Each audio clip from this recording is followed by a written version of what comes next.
नमस्ते, जय गुरुदेव।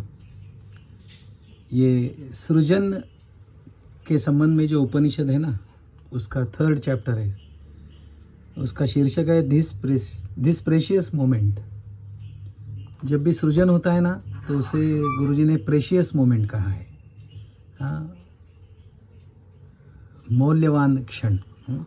और 3 सूत्र है इसमें। पहला सूत्र है creative expression is instantaneous, it cannot be reproduced. Like a joke, it produces smiles while passing by. ये कोई भी क्रिएटिव एक्सप्रेशन जब होता है ना, सोच समझ के वाला नहीं, क्रिएटिव जो स्पॉन्टेनियस आता है वो इंस्टेंटेनियस होता है। जब ना वो क्रिएट करने वाला होता ही नहीं है, एब्सेंट होता है, तब जो आता है ना उसको रिप्रोड्यूस नहीं किया जा सकता, वो बस हो गया। जैसे मराठी में ना ये गीत रामायण करके सुधीर फड़के जी का है, ये हो गया, ये फिर से नहीं हो सकता है। कोई भी क्रिएटिव एक्सप्रेशन जो इंस्टेंटेनियस है ना, वो फिर से नहीं निर्माण किया जा सकता, ऐसे बता रहे हैं। फिर गुरुजी यहाँ उदाहरण दे रहे हैं कि जोक का, कोई जोक बोल रहा है ना, so while cracking the joke smile चेहरे पे आने लगता है। कुछ लोग तो ऐसे होते हैं कि वो बोलने लगे तो ही पता है कि ये ऐसे ही कुछ बोलने वाला है, उसके बोलना शुरू होने के पहले ही हंसी आनी शुरू हो जाती है। उसका बीइंग ऐसा है, वो ऐसा स्पॉन्टेनिटी से बात करता है। मुझे राजू श्रीवास्तव करके अभी एक मिमिक्री वाले थे, उनके बहुत सारे वीडियोस मैंने देखे, लाफ्टर शो करके था। कभी कभी तो ऐसे लगता था ना कि उन्होंने स्क्रिप्ट कुछ और लिखा होगा, दिमाग में कुछ होगा, लेकिन उस समय स्टेज पर उनके मुंह से जो निकल गया। तो ये क्रिएटिविटी जो है ना, ये प्लान करके नहीं होती है। प्लानिंग की बात नहीं है, इंटेलेक्ट के कक्षा में ये आता नहीं है शायद। ये इंस्टेंटेनियस होता है, स्पॉन्टेनियस होता है, बस फूट जाता है वो। दूसरा सूत्र है when people gather to do nothing. ऐसी गैदरिंग बहुत रेयर होती है, लेकिन मैंने SSY में ऐसी गैदरिंग देखी है, महसूस किए, अनुभव किए, ऐसे लोगों के साथ रहा हूँ। They come together for being in the state of not doing. अकर्म की अवस्था में एक साथ रहने वाले लोग मैंने देखे हैं, महसूस किए हैं। और ये सूत्र का अगला पार्ट है when people gather to do nothing this precious moment is created. ऐसे क्षणों में ऐसे प्रेशियस, वैल्यूएबल, मेमोरेबल क्षण निर्माण हो जाते हैं। ये भी मैंने अनुभव किया है, देखा है, बहुत सत्संग में, टीचर्स ट्रेनिंग में, गुरुजी के साथ जब थे तब। ये जो भी गुरुजी बता रहे हैं ना, कि इसका अनुभव उनके साथ रहने वाले बहुत लोगों ने लिया है। So when people gather to do nothing, कोई पर्टिकुलर एजेंडा ना हो ना, तब ये प्रेशियस मोमेंट क्रिएट हो जाते हैं। जैसे गुरुजी ने एक व्याख्या की थी, व्हाट इज लव। अलग व्याख्या है, लेकिन यहाँ शायद वो व्याख्या भी ऐसे ही गुरुजी के अंदर से प्रेशियस मोमेंट करके आ गई थी।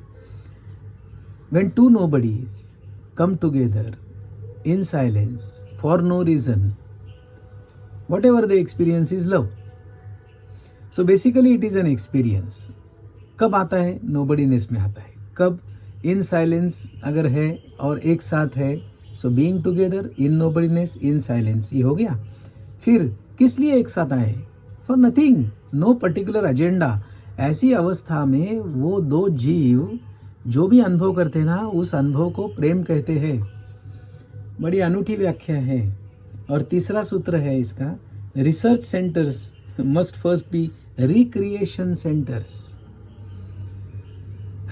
रिसर्च सेंटर में जाओ और वहाँ के लोगों के चेहरे देखो, तो पता नहीं कौन सा पूरा दुनिया का सीरियसनेस इकट्ठा करके बैठते हैं, मुंह को लगा के बैठते हैं। ऐसे 2 रिसर्च सेंटर मैंने देखे हैं, इसलिए बता रहा हूँ, ना कि सारे रिसर्च सेंटर में ऐसे हो। So research centres must first be recreation centre. और रिक्रिएशन कब होगा? वो तो इंस्टेंटेनियस होगा, वो it can not be produced. ये तो जैसे जोक, कोई बड़ा सीरियस लेना होना, बड़ी रिलैक्स स्टेट होना।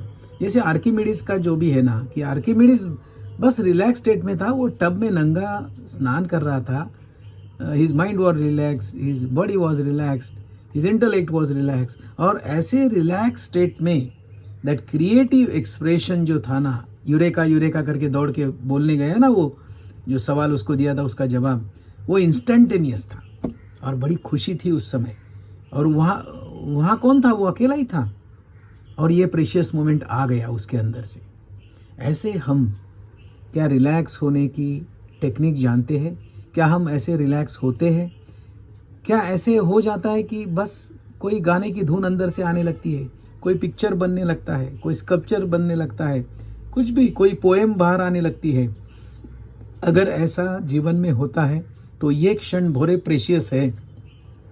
ये सृजनात्मक उपनिषद का अनुभव है, जीना है, एक्सपीरियंस है, अंडरस्टैंडिंग है, रियलाइजेशन है। अगर ऐसे घटित होता है तो मैंने सुना है कि जब तक गाने वाला मौजूद है ना, गाना होता ही नहीं है। जब तक नाचने वाला मौजूद है ना, डांस होता ही नहीं है। वो जब करने वाला एब्सेंट हो जाता है ना, तो सृजन शुरू हो गया। और वो फिर से नहीं होता है, वो बस हो गया। एक एक परफॉर्मेंस उस क्षण उस समय हो गया, क्योंकि वहां परफॉर्मर एब्सेंट था। ये becoming absent is an art. How to become absent. सृजनात्मक उपनिषद का तीसरा चैप्टर हमने अभी देखा है। Best of luck for this creative, spontaneous, instantaneous moments, और पूरा जीवन ऐसे क्षण से भर जाए, ऐसी प्रार्थना। जय गुरुदेव।